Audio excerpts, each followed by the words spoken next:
नमस्कार दोस्तों, आइए आज के इस टॉपिक पर बात करते हैं। और आज का टॉपिक बहुत कंट्रोवर्शियल है। बहुत सारे लोगों को ये कंट्रोवर्शियल जरूर लगेगा, लेकिन ये मेरे दिल की बात है और इसको ध्यान से सुनिएगा और बाद में आपको शायद आपको भी लगे कि हां कहीं ना कहीं ये बातें ठीक है। दोस्तों, मैंने बचपन से एक चीज देखी। मैं छोटा था, मैं धीरे धीरे मैं स्कूल जाता था, मैं कॉलेज जाता था, मैं अपने चारों तरफ देखता था और मैं देखता था कि हमारे समाज में सिर्फ एक चीज सिखाई जा रही है और वो चीज क्या है? पढ़ो, लिखो और नौकरी करो।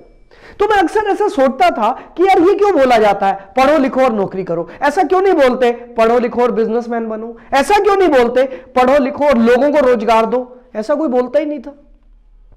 शायद इसलिए कि मुझे मेरे परिवार के चारों तरफ जो भी लोग थे वो मैक्सिमम जॉब करने वाले थे।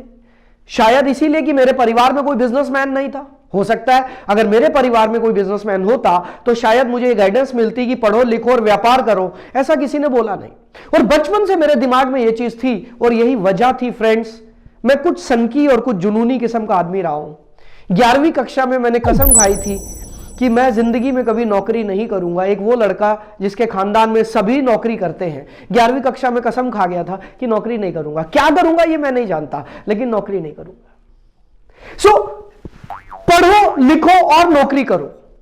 क्या आप इस बात से सहमत हैं? क्या आप एग्री करते हैं कि हम अपने बच्चों को ये सही सिखा रहे हैं? क्या आपको लगता है कि बचपन से हम एक बच्चे को ये बोल रहे हैं कि बेटा पढ़ लिख? किसके लिए पढ़ लिख? इसलिए नहीं कि तू अच्छा इंसान बनेगा, पता नहीं इसलिए भी बोलते होंगे, लेकिन इसलिए कि तेरे को अच्छी नौकरी मिलेगी, तू आईएएस ऑफिसर बनेगा।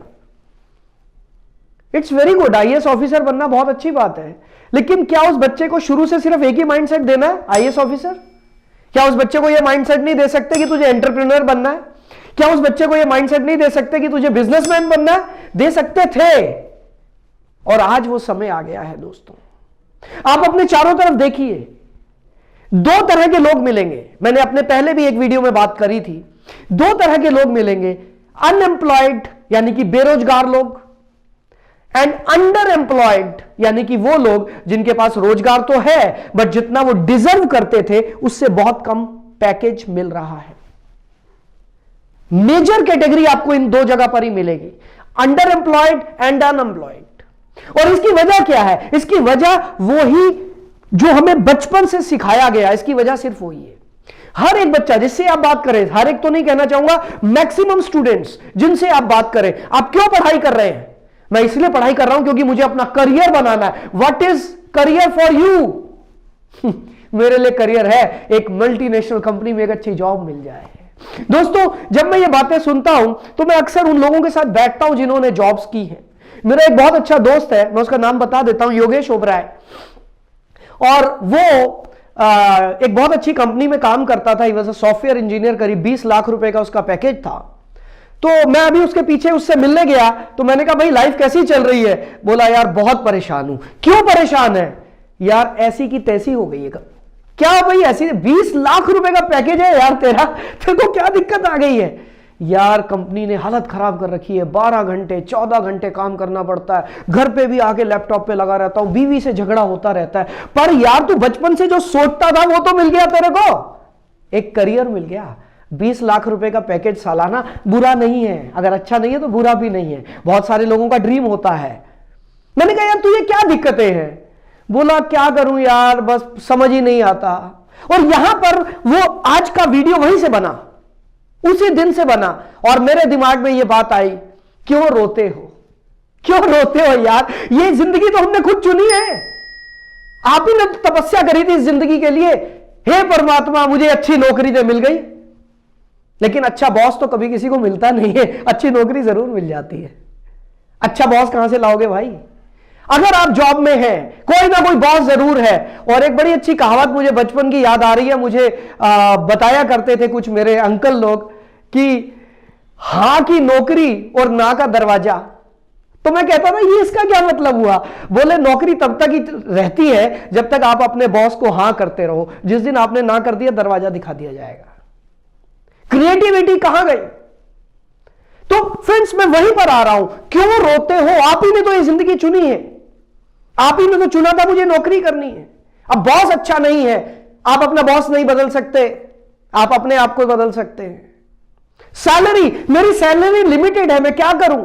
मेरे ड्रीम्स बहुत सारे थे, लेकिन नौकरी में सपने पूरे नहीं होते हैं। बॉस, आपने जो रास्ता चुना है, आपने जो व्हीकल चुना, वही गलत था। यह तो उस समय सोचना था ना जब व्हीकल चुना था। लेकिन क्या करें, हम सभी मजबूर हैं। बचपन से अपने चारों तरफ यही देखा, कोचिंग सेंटर्स, नौकरियां लगवाने वाले इंस्टीट्यूट खुले हुए, हम नौकरियां लगवाते हैं। अरे यार, ऐसे इंस्टीट्यूट कब खुलेंगे? हम बिजनेसमैन बनाते हैं। ऐसे इंस्टीट्यूट कब खुलेंगे? इंडिया में खुलने वाले हैं, आप देखिएगा बहुत जल्दी। हम एंटरप्रेन्योर्स बनाते हैं, दिल्ली में शुरू हो गया है, ट्रेनिंग्स दी जाती है, वी क्रिएट एंटरप्रेन्योर्स। दोस्तों, आज समय की जरूरत है।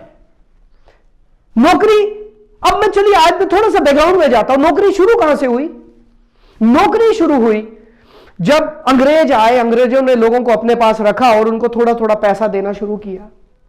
लेकिन इससे पीछे मैं जाऊं, मैं गांधी जी के आश्रम में गया था एक बार, मेरे को 3-4 दिन वहां रहने का मौका मिला। सुबह शाम हमें ट्रेनिंग्स दी जाती थी, बड़ा मजा आता था। ये कहीं नागपुर के आसपास की जगह है, मैं नाम भूल रहा हूं। तो नागपुर के पास गांधी जी के आश्रम में हम लोग गए, तो हमें वहां एक बड़ी अच्छी ट्रेनिंग दी गई, जो मैंने लिख ली, जो मैं आज आपको बताना चाहता हूं। उन्होंने बताया कि जब राजा महाराजा लोग होते थे तो वहां पर गुलाम प्रथा होती थी, गुलामों को खरीदा और बेचा जाता था। जो तगड़े गुलाम होते थे उन्हें ज्यादा पैसा दिया जाता था, जो कमजोर गुलाम होते थे उन्हें कम पैसा दिया जाता था। लेकिन राजाओं ने देखा, ये गुलाम को हम खरीद रहे हैं, लेकिन ये गुलाम काम तो वही 12 से 14 घंटे कर रहा है, बाकी टाइम तो ये सोता भी है, तैयार भी होता है।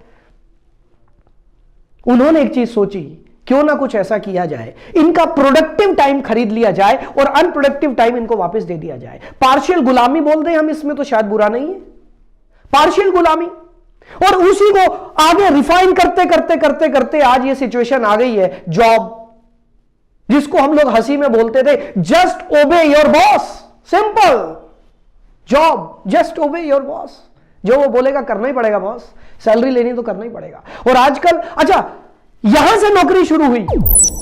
आजकल हम जो देख रहे हैं, नौकरी के फायदे क्या क्या थे? 7 तारीख को तनख्वाह मिल जाती थी, सब लोग खुश होते थे। बिजनेसमैन को नहीं पता होता था मुझे प्रॉफिट होगा या नहीं होगा, लेकिन नौकरी वाले को पता था 7 तारीख को मुझे तनख्वाह मिलनी है। लेकिन क्या आज के समय में ऐसा है? बिल्कुल नहीं है बॉस। आप किसी भी सेगमेंट में हो, टारगेट पूरे करने ही पड़ते हैं। हर एक आदमी के गले पे टारगेट की तलवार लटक रही है, और आज तो गवर्नमेंट एम्प्लॉइज का भी यही हाल है। सो वो जो फ्रीडम था वो खत्म हो चुका। फिर हम नौकरी क्यों करते हैं? एक्चुअल में हम नौकरी इसलिए करते हैं क्योंकि हमें उसको ढूंढना आसान लगता है। हमें लगता है कि चलो हमने एक अच्छी डिग्री ले ली, कुछ इंटरव्यूज में गए, इंटरव्यू पास हुआ, जॉब मिल गई। दोस्तों, जॉब में एंट्री लेना बहुत आसान है, लेकिन जॉब से एग्जिट लेना ज्वालामुखी के मुंह से बाहर निकलने के बराबर है। मुझे कहानी याद आ रही है, चलिए मैं आपको एक कहानी सुनाता हूं। एक बार की बात है, एक जंगल में साइंटिस्ट थे, उन्होंने बड़ा अच्छा आविष्कार किया, बंदर पकड़ने के लिए एक मशीन तैयार की। अब वो मशीन कैसी थी? आपको अचरज होगा कि बंदर पकड़ने के लिए कैसा, कोई पिंजरा बनाया गया? नो, कोई पिंजरा नहीं था, एक छोटी सी मशीन थी। वो मशीन क्या थी? एक छोटा सा डिब्बा था। वो डिब्बा गाड़ दिया जाता था जमीन में, और उस डिब्बे में हाथ डालने के लिए जगह होती थी कि सीधा हाथ जा सके, और उस डिब्बे के अंदर मूंगफली के कुछ दाने रख दिए जाते थे। That's it. यही पिंजरा था, यही मशीन थी।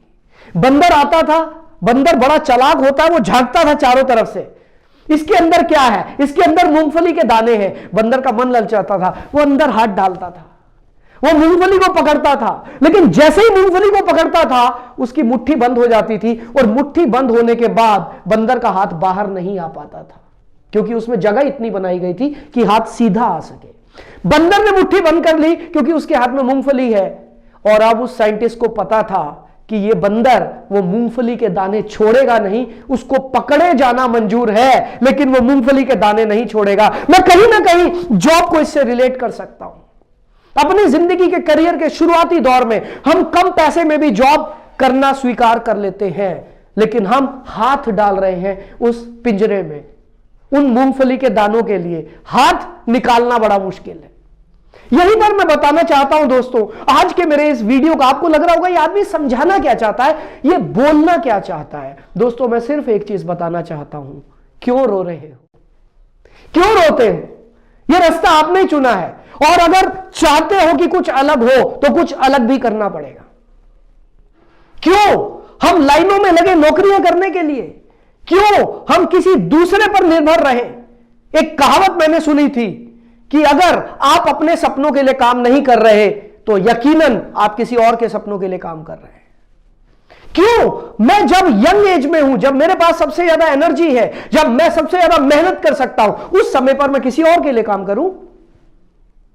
क्यों ना कुछ ऐसा करूं कि मैं अपने लिए रोजगार खुद तैयार करूं।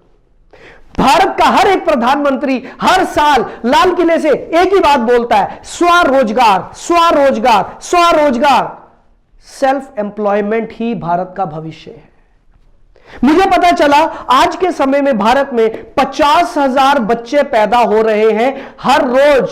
Hello, every day 50,000 newborn babies. ये बच्चे बड़े होंगे, आने वाले समय में ऐसा भी होगा कि हर रोज 50,000 बच्चे एडल्ट हो रहे हैं, उनको नौकरियां चाहिए। कौन सी ऐसी सरकार आएगी जो 50,000 बच्चों को नौकरी दे पाएगी हर रोज, every day? Not possible boss. Bharat का भविष्य बनाना है तो हमें सिर्फ एक चीज चाहिए, वो है स्वरोजगार। कितना अच्छा होगा अगर हर आदमी अपने लिए खुद रोजगार क्रिएट कर पाए। कितना अच्छा होगा अगर हर आदमी अपने रोजगार को पहले खुद क्रिएट करे और उसके बाद लोगों के लिए रोजगार क्रिएट करे। अच्छा तो होगा, लेकिन यह कैसे हो सकता है दोस्तों? यह कैसे हो सकता है, इस क्वेश्चन मार्क का जवाब है नेटवर्क मार्केटिंग। नेटवर्क मार्केटिंग एक ऐसा प्लेटफॉर्म है जो सबसे पहले स्वरोजगार को बढ़ावा देता है। मैंने देखा है भारत में मेरे हिसाब से कम 2-3 करोड़ लोग तो नेटवर्क मार्केटिंग करते होंगे। ये वो लोग हैं जिनको नौकरी की जरूरत नहीं है, जिनको लाइनों में लगने की जरूरत नहीं है, जिनको अपने बॉस पर डिपेंड होने की जरूरत नहीं है, जिनको इस चीज पर निर्भर होने की डिपेंड नहीं है। वो डिपेंड नहीं है इस चीज पर कि उनकी कंपनी प्रॉफिट में जाएगी तब उनको सैलरी मिलेगी। वो किसी रिसेशन के मोहताज नहीं है। ये वो लोग हैं जो खुद को खुद क्रिएट कर रहे हैं, जो अपना करियर खुद बना रहे हैं और अपना करियर बनाने के साथ साथ समाज में लोगों को भी करियर दे रहे हैं, और लोगों को भी एम्प्लॉयमेंट दे रहे हैं, और लोगों को भी सिखा रहे हैं कि आप किस तरीके से अपनी लाइफ में आगे बढ़ सकते हैं। सो फ्रेंड्स, नेटवर्क मार्केटिंग आज के समय में भारत के लिए एक सबसे जरूरी चीज है, और मैं धन्यवाद करता हूं भारत सरकार का जिसने कुछ महीनों पहले नेटवर्क मार्केटिंग के लिए गाइडलाइंस भी तैयार कर दिए, क्योंकि बहुत सारी ऐसी कंपनियां थी जो इस इंडस्ट्री को बदनाम कर रही थी। मैं धन्यवाद देता हूं भारत सरकार का, गाइडलाइंस आ चुकी हैं और अब कुछ अच्छी कंपनीज ही इसमें काम कर पाएंगी। दोस्तों यकीन मानिए, नेटवर्क मार्केटिंग एक ऐसी इंडस्ट्री है जो ना सिर्फ आपको एंटरप्रेन्योर बनाता है, ना सिर्फ आपको बिजनेसमैन बनाता है, बल्कि आपको एक लीडर बनाता है, आपको एक समाज सेवी बनाता है। आप लोगों की मदद कर सकते हैं और आप एम्प्लॉयमेंट अपने लिए क्रिएट करने के साथ साथ अपने समाज में भी एम्प्लॉयमेंट क्रिएट कर सकते हैं। सो फ्रेंड्स, आज का मेरा टॉपिक सिर्फ इतना था। अरे भाई क्यों रोते हो? अगर आपको भी दिक्कत है अपने बॉस से, अगर आपको भी दिक्कत है अपनी सैलरी से, अगर आपको भी दिक्कत है अपने हालात से, तो आओ, नेटवर्क मार्केटिंग अपनी बाहें पसार कर आपके सामने खड़ा है। आओ, और हम गले लगाने के लिए तैयार हैं, लेकिन आपका एक डिसीजन चाहिए, क्योंकि एक कदम अगर आप आगे बढ़ेंगे तो नेटवर्क मार्केटिंग 10 कदम आपके लिए आगे बढ़ेगा। So friends, I wish you all the best. उम्मीद करता हूं मेरी आज की बातों से आपको कुछ अच्छा महसूस हुआ होगा। और हां, ये वीडियो उनको जरूर भेजिएगा जो लोग जॉब भी करते हैं और रोते भी हैं। क्या करूं यार, बड़ा परेशान हूं। प्लीज उनको जरूर भेजिएगा। और अगर आपको मेरी बातें अच्छी लगी तो जुड़िए मेरे फेसबुक अकाउंट से, जुड़िए मेरे यूट्यूब अकाउंट से, और दोस्तों मैं आपसे मिलता रहूंगा। Thank you very much. छोटा सा पिंजरा डाला और उस पिंजरे को बस रख दिया और उसमें मूंगफली के दाने डाल दिए, और उसमें इतनी जगह थी कि बंदर का हाथ जा सके। बंदर आया, बंदर बड़ा समझदार, मूंगफली भरी हुई है, उसने हाथ डाला, मूंगफली पकड़ी। अब उसमें उतनी जगह नहीं थी कि मुट्ठी बंद होने के बाद भी हाथ बाहर, और वो पकड़ा गया। अब वो बंदर पूरी जिंदगी में मूंगफली छोड़ेगा।